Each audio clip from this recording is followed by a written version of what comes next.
learning English was one of the most challenging and frustrating experience I've ever had. You guys who are born in the internet age have it easy, because y'all got resources like Google, ChatGPT, and TikTok, where I had to learn English the old-fashioned way, talking to actual people.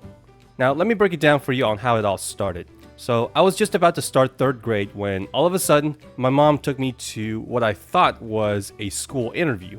Yes, in China, you have to get interviewed if you want to apply for a specific school.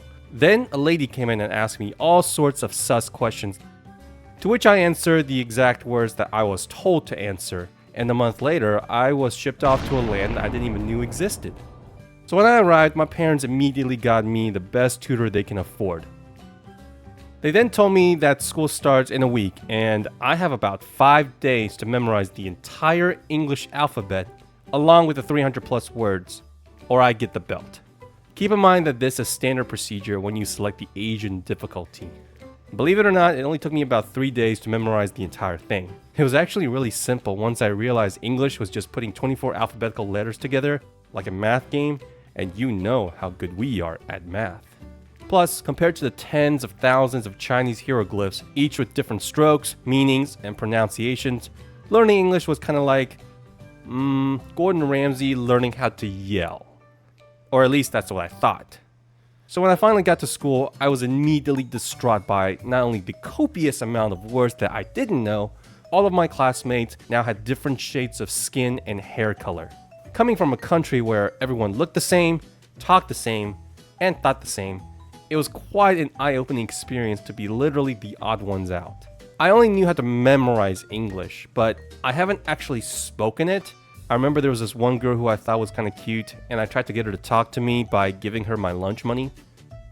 It worked. She taught me the first English phrase that I will never forget. But the biggest obstacle for me was that most of my classmates were Hispanic.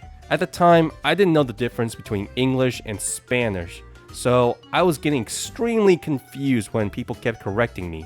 Like, hello is hola, you is puta, and teacher is puentejo.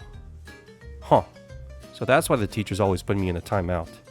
Anyways, I started speaking a Temu combination of English and Spanish, and when my teacher started to notice, they advised my parents to switch to a more culturally appropriate school. So, how did I learn to speak English eventually? Lots and lots of TVs and movies.